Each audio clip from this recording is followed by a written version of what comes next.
اور پھر اس طرح کی تقریریں کرنا پنجاب گورنمنٹ کیا کر رہی ہے یہاں پہ؟ جی بالکل، پنجاب گورنمنٹ پہلے بھی آپ سے ذکر ہوتا رہا ہے کہ اگر نیشنل ایکشن پلان ایک بنایا گیا تھا اس سے کچھ سال پہلے کہ آپ کبھی بھی کسی بھی مذہب یا فرقے کے خلاف جو ہے مذہبی وراثت نہیں پھیلا سکتے، کوئی ایسی ہیٹ سپیچ نہیں کر سکتے، کوئی ایسا معاملہ کوئی پوسٹر یا کوئی بات نہیں کر سکتے. لیکن بدقسمتی کے ساتھ یہاں پر قانون ہے ہی نہیں ہے. قانون بنا تو دیا جاتا ہے لیکن اس پہ عمل درآمد نہیں ہوتا. اور یہاں پر جو یہ رسم العمر کانفرنس ہریانہ میں منعقد کی گئی ہے، اس میں تقریباً 15 سے 16 جو علماء کرام ہے جنہیں پورے پاکستان سے دعوت دی گئی تھی وہ وہاں پر موجود تھے. اور وہاں پر جو ہے تقریباً کوئی 1000 سے 1200 افراد وہاں پر موجود تھے جنہوں نے رسم العمر کانفرنس میں حصہ لیا. تو سب کو پتا تھا، پولیس کو بھی پتا تھا، وہاں کی انتظامیہ ہریانہ کے جو ہے لوگ ہیں ان کو بھی پتا تھا کہ یہاں پہ کانفرنس ہوئی ہے. میڈیا کے بندے بھی آئے تھے اور جہاں پر میڈیا نے پوری کوریج کی ہے، تمام اخبارات میں، سوشل میڈیا پہ بھی اس بات کو ہائی لائٹ کیا کہ فطرہ قادیانیت جو ہے وہ ایک بہت بڑا فطرہ ہے. تو اسی طرح کے واقعات ہوتے ہیں جس کے بعد پھر لوگوں میں ایک اشتعال پایا جاتا ہے اور اس کا فیڈ بیک بھی یہ ہوتا ہے کہ جو ایف سی کمیونٹی ہے ان کے اوپر پھر اسی طرح حملے بھی کیے جاتے ہیں، ان کو نقصان بھی پہنچایا جاتا ہے، ان کی عبادت گاہوں کو بھی نقصان پہنچایا جاتا ہے، ان کے جو قبرستان ہے اس کو بھی نقصان پہنچایا جاتا ہے. یہ وہی چیزیں ہوتی ہیں جس کی وجہ سے لوگوں میں موٹیویشن پیدا ہوتی ہے، لوگوں کو اکسایا جاتا ہے، جس کے بعد پھر وہ ایسا قدم اٹھانے پر مجبور ہو جاتی ہے. اچھا جی بتائیے، آپ پیٹرول کی کیا صورتحال ہے یہاں پہ جی؟ جی ابھی تک تو پیٹرول اسی طرح ہے، لیکن کہا یہ جا رہا ہے کہ تقریباً 60 سے 70 پہ پیٹرول جو ہے وہ جو ہے اس میں کمی آئے گی.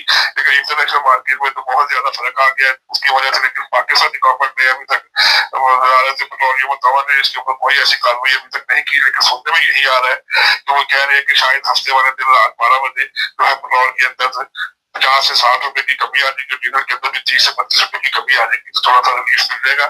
لیکن عوامی حلقوں میں اس بات کے اوپر بہت زیادہ جو ہے وہ تشویش پائی جا رہی ہے کہ بڑھاتے وقت 150 روپے 160 روپے بڑھایا جاتا ہے اور ختم کرتے وقت کم کرتے وقت کبھی 30 روپے کبھی 50 روپے. تو یہ کھلا کھلا تعداد ہے. حکومت کو یہ چاہیے کہ وہ جس طریقے سے بڑھاتی ہے اسی طریقے سے کم کرے تاکہ کرایوں میں اور مہنگائی میں کمی آ سکے. گیس اور الیکٹرسٹی لوڈ شیڈنگ جاری ہے یا کوئی کمی آئی ہے اس میں؟ جی بالکل، جو الیکٹریسٹی ہے اس کے اندر لوڈ شیڈنگ میں کمی آئی ہے. جیسے پہلے تھی ویسے تو نہیں ہو رہی، لیکن ابھی 24 گھنٹے میں 2 گھنٹے لازمی جو ہے شہری علاقوں میں لائٹ جاتی ہے اور دیہاتی علاقوں میں 4 سے 5 گھنٹے کے لیے لائٹ کی لوڈ شیڈنگ کی جاتی ہے. اور شہری علاقوں میں جیسے کہ لاہور ہے، اس کے قریب مضافات ہے، شیخوپورہ ہے، دوسرے تباہی گاؤں ہے، وہاں پر ایریا میں جو گیس ہے وہ دن میں صرف 2 بار ہی آتی ہے. ایک صبح کے وقت آتی ہے اور ایک شام کو 6 سے لے کر رات 9 بجے تک آتی ہے. لاہور شہر میں بھی اسی طرح ہے. دوپہر کے وقت جیسے یہ ٹائم ہو گیا کہ اب یہاں پر بچے اسکول سے یا کھانا دوپہر کو کھانا تیار کرتے تو اس لیے بہت کم ہوتا ہے. لیکن صبح صبح جو ہے وہ پورے 8:30 سے 9:15 بجے گیس چلی جاتی ہے جو صبح 6 بجے آتی ہے، جس کے ساتھ بہت زیادہ پرابلم ہے. اور لوگ LPG خریدنے پہ مجبور ہے جس کی قیمت 460 روپے کلو تک چلی گئی ہے. اور ایک غریب آدمی جو ہے اس کے لیے 460 روپے کلو گیس خریدنا بہت ہی مشکل ہو چکا ہے. بہت شکریہ سر آپ. یہ تو جی ہمارے بیورو چیف. اچھا ایک چیز سمجھ نہیں آتی کہ یہ مولوی جو ہے گورنمنٹ کے اوپر کنٹرول نہیں کر پا رہے اور ان کو کھلی چھٹی دی ہوئی ہے اس طرح کی نفرت امیز تقریریں کرنی. اور یہودیوں سے بھی خطرناک کیا ہے، ہم خاتمہ کر دیں گے. آپ نے میرا خیال پچھلے 100 سال سے اس طرح کی باتیں علماء سے سنی ہوگی. اور دوسری طرف آپ دیکھ لیں کہ اس سے کہ جو مسلمان ممالک کے ساتھ حالات چل رہے ہیں وہ سب کے سامنے، لیکن سب کچھ دیکھنے کے باوجود بھی ان علماء کو اس چیز کی سمجھ نہیں آ رہی، عقل نہیں آ رہی کہ کون یہودیوں کے ساتھ بیٹھا ہوا اور کون ہے.